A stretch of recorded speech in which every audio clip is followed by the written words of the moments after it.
Malapit na ang lunch nung lumabas ako ng gym. Hindi agad ako umuwi. Gusto ko munang mapag-isa. Naubos ang oras ko kakaiyak habang nakatambay ako sa gym kanina kasi nandoon din pala ang dalawa. Parang couple na naglalambingan. Bata! Napatingin ako kay Alex na kumuway sa akin pagkalabas ko. Palagi siyang nakangiti, parang hindi marunong malungkot. Lumapit siya sa akin. Nandito ka pa rin pala? Malamang. Makikita mo ba ako ngayon kung wala na ako dito? Inarapan ko siya. Napangiwi siya. Oo nga no. Taray, sabay na tayo. Tumitig lang ako sa kanya. May huling klase ako ngayong araw. Sit in ka muna tapos sabay na tayo lumabas. Treat kita ng lunch. Dahil ayoko munang umuwi at gusto ko rin maglibang, pumayag ako. Nakarating kami sa room ng last subject niya. Umupo kami sa huling parte. Pwede daw ang sit-in dahil hindi naman daw stricto ang lecturer nila. Maganda ang mga subjects sa law. Sabi nito. Tumango ako, sang-ayon sa sinabi niya. Paano pala nakilala sa first ko? Sa'yo ba? Sarkastikong balik tanong niya. Sinimangutan ko siya. Kinurot niya ang ilong ko. Agad kong tinapik ang kamay niya. Blockmate kami dati, nung hindi pa ako nagsiship ng course. Ano bang course mo ngayon? Yumukyuk siya sa armchair. Political science. Magkaibigan pa rin kayo ngayon? Napangiti ako nang tumango siya. Bantayan mo lagi ha. May tagabantay na sa kanya. Naging seryoso nang tumingin ito sa pintuan. Nandito na ang lecturer. Napatingin ako sa inginuso niya. Nakita ko si Hazel sa pintuan, papasok. Don't tell me siyang instructor dito. Siya nga talaga dahil dumiretso siya sa podium. Nakasunod lang ang tingin ko sa bawat galaw niya. Hindi ko pa rin lubos na maisip na ang tulad niyang napakainhi na babae, kaya makipaghalikan dito mismo sa school. Umayos ako ng upo, nagsimula siyang mag-discuss. Nakasubsob lang ako sa armchair. Pumikit ako, gusto ko matulog pero si Alex binato ako ng papel sa muka. Sinamaan ko siya ng tingin. Makinig ka, uy. Ikaw ang makinig dahil lecture niyo to. Mali yung nakatulala ka lang sa lecturer. Umayos ako ng upo. Pinanangkitan siya ng mata. Don't tell me. Type mo si Maria Clara. Tukoy ko kay Hazel. Napatili ako nang sundutin niya ng ballpen ng tagiliran ko. What is the commotion at the back? Natigilan kaming pareho. Lahat ng tao sa silid ay nakatingin sa amin. Bigla ako nakaramdam ng hiya. Hindi bawal na makisit-in ang outsider dito. Pero kung wala kang balak na makinig, maaari ka nang lumabas. The door is widely open. Isa pa, hindi ito playground para sa isang batang inuuna ang landi kaysa ang pag-aaral. Nagsimulang magbulungan ng mga estudyante. Mariin kong naikuyom ang mga kamao. Sinasadya niyang ipahiya ko sa lahat. Alam kong kasalanan ko kasi naging magulo ako pero hindi ko matanggap ang huli niyang mga sinabi. Sa kanya pa talaga nang galing. Pardon, miss? Pilit kong kinakalma ang sarili. Binatawan niya ang hawak na marker. Hindi mo nga siguro alam ang pagkakaiba ng state at nation, tapos may lakas ka ng loob na bastusin ang klase ko? Bakas ang panunuya sa boss niya. Napatiimbagang ako. Hindi agad nagsalita. Tinanong ko ang sarili ko kung dapat ko bang palagpasin o patulan. See? Yan ang mga kabataan ngayon. Ang lalakas ng loob na makipaglandian, wala namang laman ng kukote. Padabog akong tumayo. Sumusobra na siya. State is a political concept. It is a community of people permanently preoccupying certain share of territory. A political unit consisting of government that has a sovereignty, presiding over a group of people and a well-defined territory. Natahimik ang buong room. While nation is an ethnic concept, it is the social construction of collective identity, also defined as a group of people who share the same history, geography, language, customs, and sometimes religion. Both varies by its concept. Naramdaman ko ang paghawak ni Alex sa kamay ko. Pinipigilan niya ako. To inform you, miss, kahit hindi po ako makinig sa boring mong discussion, alam ko pa lahat ng pinagsasasabi mo dahil matagal ko nang nabasa ang buong version ng Konstitusyon ng Pilipinas. Hindi lang ako puro landi. Di po katulad mo. Walang pakundangan kong tugon. Malalaki ang hakbang ko paalis. Nang madaanan ko siya sa podium, sinadya kong i-flip ang buhok ko. Inarapan siya. Mali po magpahiya ng kahit na sino. Bata man o estudyante. Nanlisik ang mga mata niya sa akin. Sa susunod po, hindi na tungkol sa state at nation ay paliliwanag ko. Isasabay ko na rin po ang kaso ng adultery.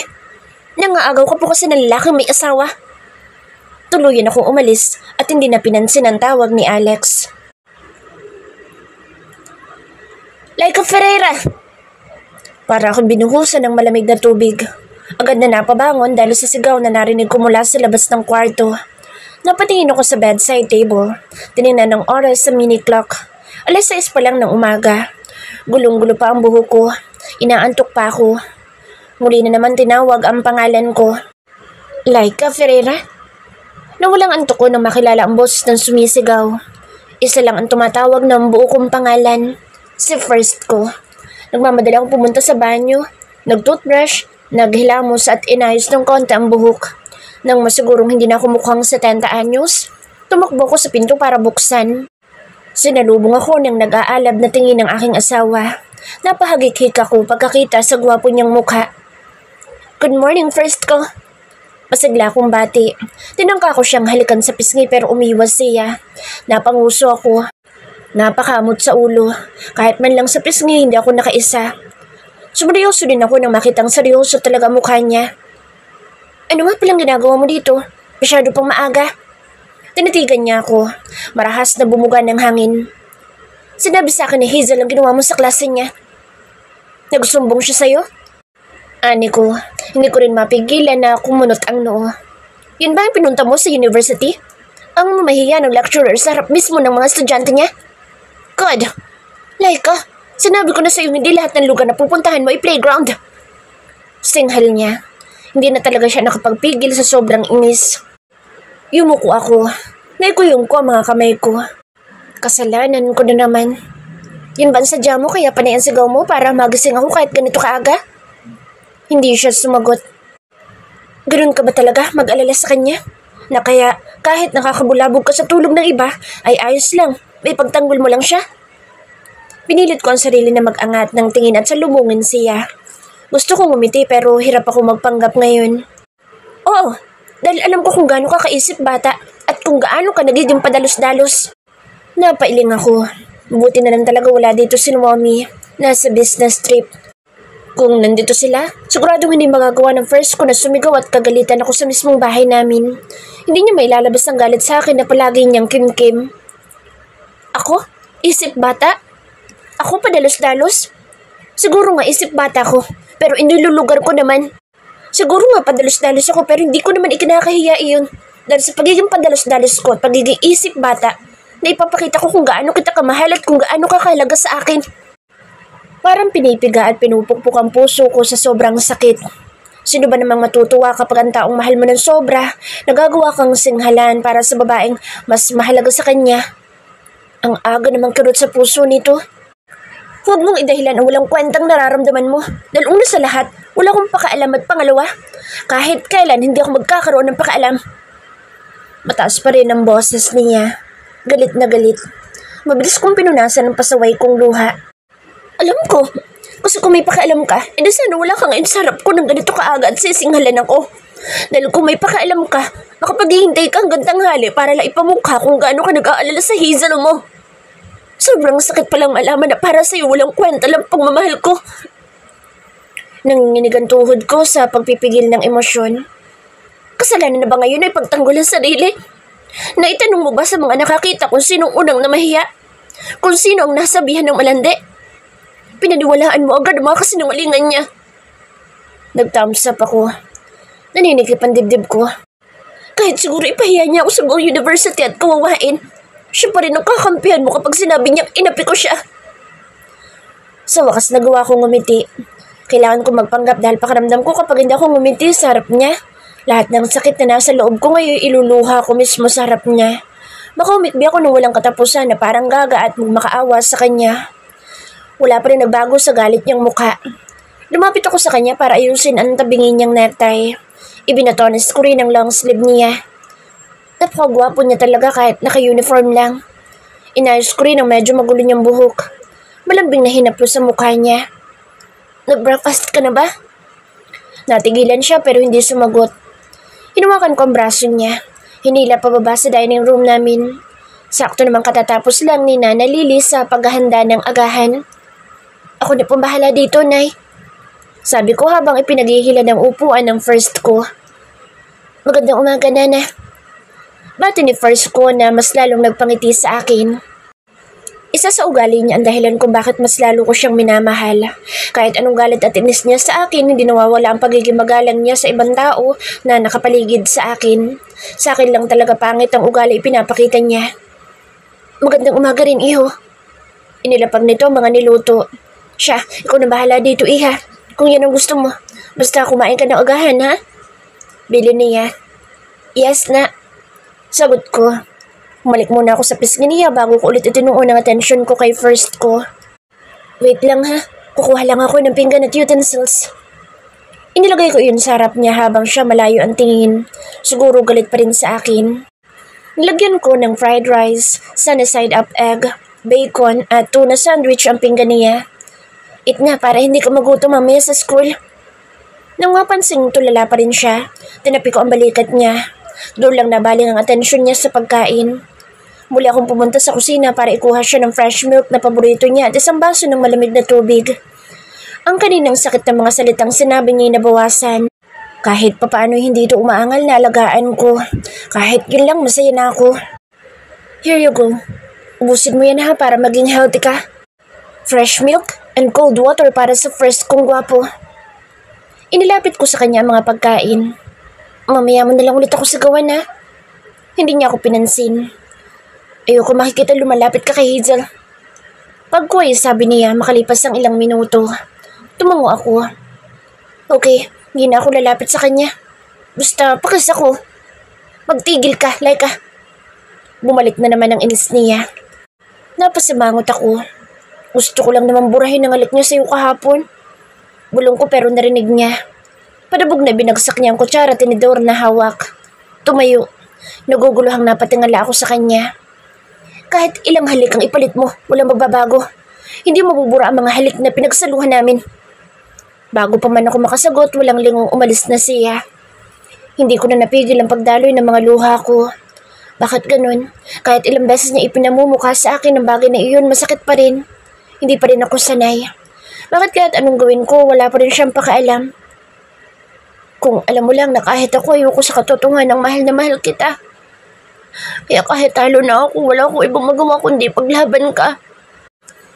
Hindi sapat ang salitang sakit para ilarawan ang nararamdaman ko ngayon. Wasak na pero kahit ganoon ni katiting, wala pa rin nagbabago. Mahal na mahal ko. Siguro nga itong kapalit kapag ang isang bata ay naging matured agad at maagang namulat sa pag-ibig. Sana tulad nilang ako ng ibang mga bata sa edad na 17, nagtatakbuhan pa sa kalsada at naglalaro. Pero kahit ano namang gawin ko, nandito na ako sa sitwasyon na to. Kailangan ko na lang na maging matatag. Ilang minuto akong umiyak. Ibinuhos lahat ng bigat sa kalooban ko. Bago ako nagpasyang maghanda para sa klase ko. Pantulog pa ang suot ko pero pagkabigo agad ang nararamdaman ko. Nakangiti ako na parang ang saya-saya ko. Tingin ng lahat, happy-go-lucky ako. Walang problema at buhay prinsesa.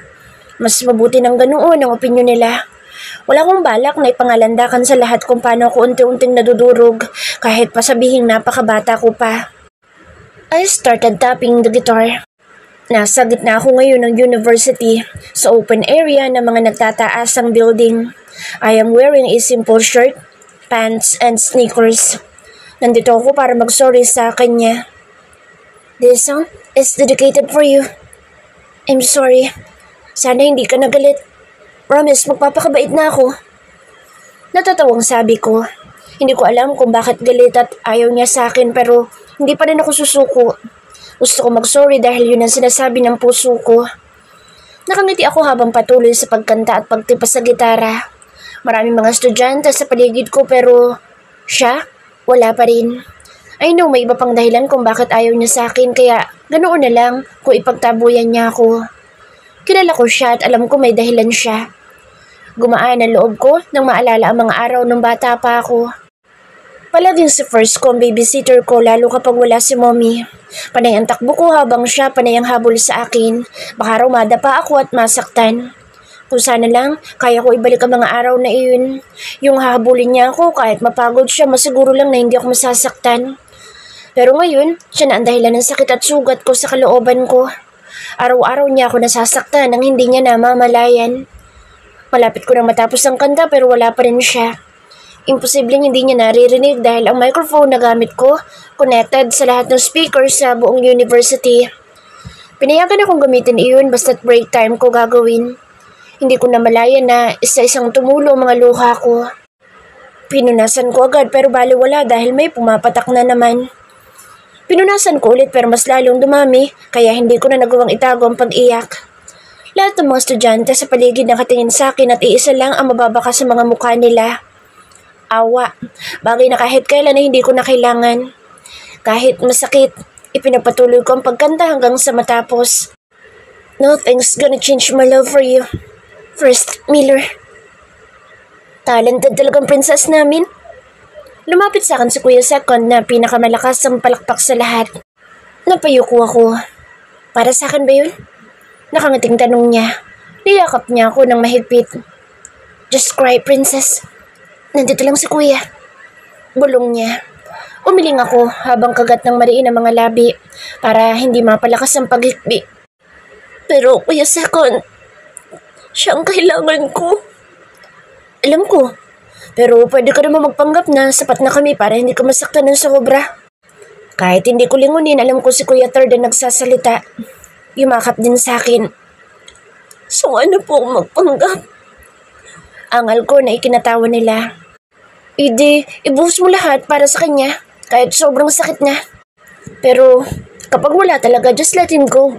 And if ever sa mga oras na iyon na hindi mo na kaya, lapitan mo lang kami at tutulungan ka namin bumangon na wala siya sa tabi mo. In the first place, wala naman talaga siya palagi sa tabi mo, pero pinipilit mo. Ramdam kong masasaktan din sila para sa akin. Kaya ko ba? Parang batang tanong ko. Kaya mo dahil kakayanin mo. Umalis ako sa mahigpit nilang yakap kaya nagkaroon sila ng pagkakataon na punasan ang mga luha ko. Pati sipon mo pupunasan ko na rin pampalubag loob. Biro ni Kuya Third. Kaya napasimangot ako. Kukurutin ko sana siya sa tagiliran pero natigilan ako sa pamilyar na bulto ng lalaki. Nakatali ko dito habang naglalakad papasok sa klinik. Sandali lang mga kuya. Pinahawak ko kay Kuya Second ng gitara ko. Tumakbo ako papunta sa klinik. First ko! Hindi siya lumingon. Mas bibilisan ko pa sana ang pagtakbo ko pero may mga kamay na humawak sa braso ko para pigilan ako. Please, princess. Huwag kang tumakbo baka atakihin ka na naman. Si Kuya Second. Napabuntong hininga ako. Nakalimutan ko. Nilakad ko na lang ang klinik. Ayoko maging pabaya sa katawan ko dahil marami mag-aalala sa akin. Napangiti ako pagkarating ko doon. Hindi ko pinansin ang nurse. Pumunta sa pinakadulo kung saan ang paborito niyang pwesto. I'm always here. Hindi kita iiwan kahit anong mangyari. Basta huwag mo na ulit gagawin yun, okay? Hindi kita pababayaan at lahat ng oras ko sa'yo ko lang ibibigay. Napako ako sa kinatatayuan. Narinig ko ang boss niya. Hindi ako maaaring magkamali. Sinong kausap niya? Mas lalo ako lumapit sa kurtina. Bahagya ako itong binuksan. Yung sapat lang para makita ko ang mga nasa loob. Sa first ko, habang mahigpit na yakap, si Hazel. Base sa pagtaas baba ng balikat, halatang umiiyak ang babae. Kaya mong huwag lumapit sa batang yun? Nakangiting tanong ni Hazel. Nalaki ang mga mata ko dahil nakatingin siya sa akin habang si first ko nakatalikod sa pwesto ko. Mabilis siyang tumango dahilan para makaramdam ako ng pamamanhid sa kalooban ko. Wala siyang halaga sa akin, alam mo naman yun, di ba? Malambing ang boss niya, tulad ng paglalambing niya noong may sakit ako. Ngayon, parang pati sarili ko napapaniwala na panaginip lang ang lahat ng iyon. Siguro nga tama sila. Nasobrahan lang ako sa pagpapantasya sa kanya. Kaya akala ko yung totoo. Ilang beses ko bang hiniling ngayong araw na sana ako na lang siya. Sana ako na lang ang babaeng kayakap niya kanina. Sana ako na lang ang babaeng nagustuhan niya. Bata lang siya. And she's nothing compared to you. Ikaw ang kayakap ko ngayon at ikaw lang kahit kailan. Sa bawat salitang lumalabas sa bibig niya parang sibat na isa-isang tumusok sa puso ko. Gustong masakin hanggang sa madurog ako ng tuluyan at hindi na makabangon pa. Kitang-kita ko kung paano magningning ang mga mata ni Hazel sa kasiyahan habang ako hindi maampat ang mga luha. Kung kailangan kitang pakasalan, gagawin ko. Ang mga salitang naging hudyat para tuluyan akong mawasak. Agad akong tumakbo palayo. Pinatay ako ng mga salitang mula mismo kay First. Wala na talaga akong karapatan na angkinin siya. pagmamayari na siya ng iba at kailan may hindi magiging akin. Pero bakit tumitibok ko pa rin para sa kanya? Magkausap ko sa puso ko habang hawak ang dibdib. Hindi ka pa ba durog? Kaya mo pa ba tanggapin lahat ng sakit? Natawa ako habang umiiyak. Please, pwedeng tumigil ka na. Hindi ko na talaga kasi kaya eh. Panay ang hikbi ko habang nakatulala sa kawalan. Nandito ako ngayon sa rooftop ng architecture building. Kahit gabing-gabi na. Pati mga tuhod at mga kamay ko nangihina na rin. Naramdaman ko ang pagpatak ng tubig sa hita ko pero hindi ko pinansin. Nakasalampak pa rin ako sa malamig na semento.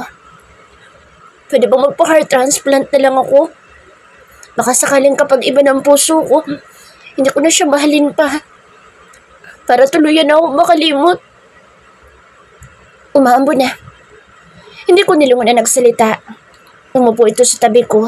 May inilagay na quote sa balikat ko. Si Alex. Kaya mo pa? Hindi ko alam. Nakakatawa lang kasi. Naalala ko, yan din ang sagot ko last year nung tanungin ako ni First. Naagaw ang atensyon ko sa uling salitang sinabi niya. Wala pa rin nagbago. Mabilis pa rin ang tibok ng puso ko kahit pangalan niya lang ang marinig ko. Durog na pero hindi pa rin paawat. Wala na talaga akong kasintanga. Interesado ka talaga kapag tungkol sa kanya, no? Kantsaw niya. Unti-unti ring nawala ang mapaglarong aura nito. Napalitan ng lungkot. Alam ko, nararamdaman mo dahil naranasan ko na at patuloy ko nararanasan hanggang ngayon. Naiiyak din siya. Hazel, First and I are best friends. Inakbayan niya ako. Nagulat ako sa sinabi niya pero wala akong lakas na mag-usisa. Pangalan pa lang nilang dalawang banggitin para na akong nilulunod. Pumikit ako. Panay pa rin ang iyak. Nakasandal sa balikat niya. Kailangan ko talaga ng karamay ngayon. Bulong ko. Pareho tayo. Ang isa't isa na lang maging karamay natin. Alam mo ba, kinaya na ni First ng kasal si Hazel. Naramdaman kong tumango siya. Sinundan kita sa klinik.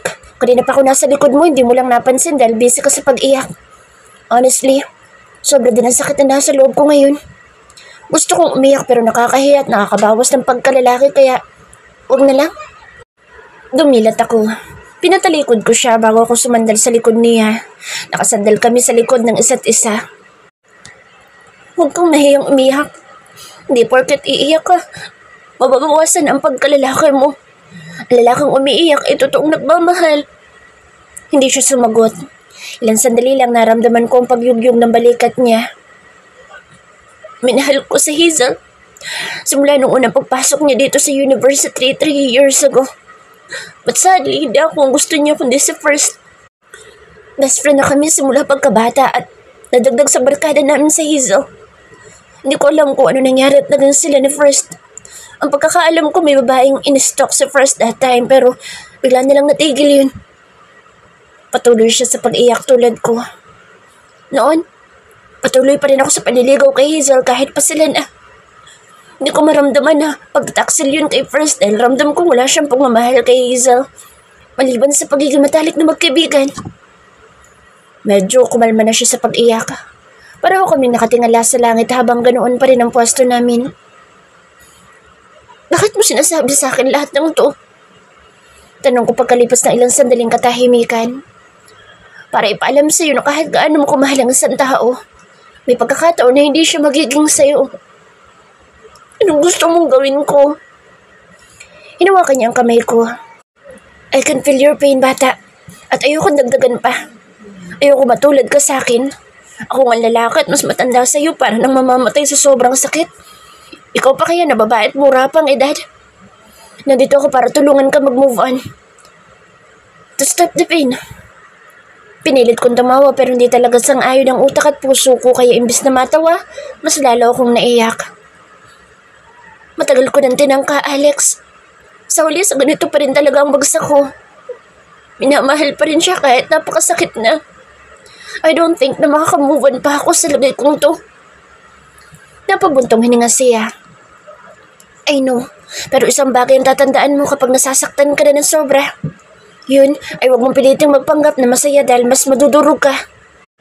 Pinisil niya ang kamay ko kaya tumango ako bilang pagsang-ayon. Yun na lang siguro para mabawasan. Siguro nga. Kaya magaan ang loob ko sa'yo simula pa lang dahil kahit hindi tayo magsalita, ramdam natin ang sakit ng isa't isa. Mas lalong lumakas ang pagbuhos ng ulan. Hindi kami natinag. Nanatili kaming nakaupo. Magdamayan na lang tayo para kahit papano hindi natin maisipang magpakamatay. Biro niya. Actually, naisip ko na yan kanina. Kaso dumating ka kaya hindi ko natuloy. Natawa kami pareho. Bad joke. Kinarot niya ang pisngay ko. Kahit anong sakit, huwag na huwag mong gagawin iyon. Isipin mo mga magulang mo. Yes, sir. Tara na. Inilahad niya ang kamay niya. Tinanggap ko yun. Inilalayan niya akong tumayo. Pinunasan niya ang mukha ko at niyakap ako na mahigpit. Treat me as your older brother, bata. Bulong niya. Gumunta ako ng yakap. I will. Naglakad kami palabas ng university. Suot ko pa rin ang coat niya habang pareho kaming basang-basa. Tahimik kaming pareho hanggang sa waiting shed. Hindi ko na malayang gabing-gabi na pala. Bibihira na ang sakyan dumadaan sa lugar na ito. Hatid na kita. Alok niya. Mamiti ako. Huwag na, maglalakad na lang ako. Gusto ko rin kasi mag-isip-isip. Makakapag-isip ka naman kahit kasama mo ako. Hindi ako magsasalita. Delikado para sa'yo dahil gabi na. Pilit niya. Umiling ako. Kaya ko na. Wala naman magkaka-interes sa akin eh. Tinignan niya ako ng masama kaya napangiwi ako. Ihahatid kita. May pinalidad sa tono pero umiling pa rin ako. Kapag nagpumilit ka pa, hindi na kita papansinin kahit kailan. Kaya ko naman kasi. Napabuntong hininga siya. Alam niyang hindi talaga ako mapipilit kaya napasimangot siya. Fine. Kahit umuulan, ilabas niya ang cellphone niya. Ibigay mo sa akin ang number mo para ma-check kita. Ibinigay ko naman sa kanya. Kahit papaano gumaan ang loob ko dahil may isang Alex na nag-aalala sa akin sa ganitong pagkakataon. Nagpipilit kang ihatid ako? Hiwalay naman pala ang direksyon natin. Napakamot lang siya sa batok. Lalaki naman kasi ako. Kahit naman babae ako, kaya ko sarili ko, no? Oo na, sino ba naman na makakatalo sa debate sa'yo? Nakangiti niyang sabi habang naglalakad sa kabilang direksyon. Nakaharap pa rin sa akin. Baka madapa ka. It's okay. Physical naman eh. Anya. Tumigil siya nang medyo may kalayuan na sa akin. Tinaas ang kamay at kumaway. Kumaway akong pabalik at umalis na rin sa kinatatayuan ko. Tuloy-tuloy ako sa paglalakad habang nakayuko. Ninanamnam ang malakas na patak ng ulan. Kahit ang langit nakikisama sa nararamdaman ko. Nakatingala ako sa maulap na kalangitan. Ilang minuto ako nakatulala bago ko ulit na pagpasyahan na maglakad. Nanginginig na ako sa sobrang lamig pero hindi ako sumilong. Mas lalong humigpit ang pagkakayakap ko sa coat ni Alex dahil mas lalong lumakas ang buhos ng ulan. Taas baba ang balikat ko dahil sa paghikbi. Wala akong pakaalam sa paligid. Sa lakas ng ulan, walang makakapansin ng mga luha ko. Kung gaano ako nasasaktan, kung gaano ako unti-unting nauupos na parang kandila. Hindi ko alam kung ilang oras ako naglakad hanggang sa mapahinto ko sa isang bar. Napakaraming tao. Hinubad ko ang coat at sinabit sa braso ko. Pumasok ako. Maingay ang mga tao sa loob. May mga sariling mundo. May nagsasayawan, umiinom at naghahalikan. Kulang na lang magtalik mismo sa gitna ng dance floor habang sumasabay sa maharot na musika. Parehas kong pinahid ang mga luha ko. Ito ang lugar na kailangan ko ngayon. Maingay para hindi ko maisip ang mga problema ko. Kailangan ko makarinig ng ibang mga boses sa paligid para hindi ko maramdaman na nag-iisa ako. Kuya, bigyan niyo nga po ako ng alak na malakas ang tama. Yung nakakawala sa katinuan. Sabi ko, pagkarating sa bar counter. Natigil ang bartender sa paghahalo ng mga alak. Bagay akong pinagmasdan. First time mo, miss? Nope.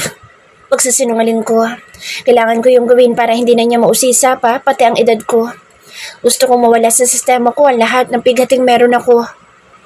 Okay, I'll mix your order. Give me a minute, miss. Tumango ako. Itinuon ko ulit ang tingin sa mga taong nagkakasiyahan. Mabuti pa sila. Walang mga problema sa buhay. O meron din. At kaya nandito para makalimot tulad ko. Naglapag ng mixed drink ang bartender. Tinignan ko lang siya bago kinuhang alak. Nang maamoy ko matapang nitong amoy, agad ko rin ibinalik sa bartender. Umuro ang sikmura ako. Ang baho pala ng alak. Hindi ko pa man naiinom, nahihilo na ako. Kuya, Diyos na lang pala. Sabi ko na ikinangiti niya. Mabuti, mag-isa ka lang kasi kaya delikado para sa iyong malasing. Mabilis itong kumuha ng juice. Orange flavor lang kuya. Pahabol ko na tinungaan niya naman. Inilapag niya sa harap ko ang juice at inasikaso ng ibang mga customer. Para akong tangang nakatulala habang iniikot-ikot ang straw na nasa baso. Napapikit ako ng mariin na magbago ang music. Mula sa pagiging maharot, naging ballad. Kapag minamalas ka nga naman, sa dami ba naman ang kanta, bakit yun pa? Ang saklap naman ng buhay ko. Hindi ako nagmulat ng mga mata dahil nagbabadya na naman ang mga luha ko. Ang kirot sa kalooban ko, hindi pa nga tuloy ang humuhupa, mas lalo pang nadadagdagan.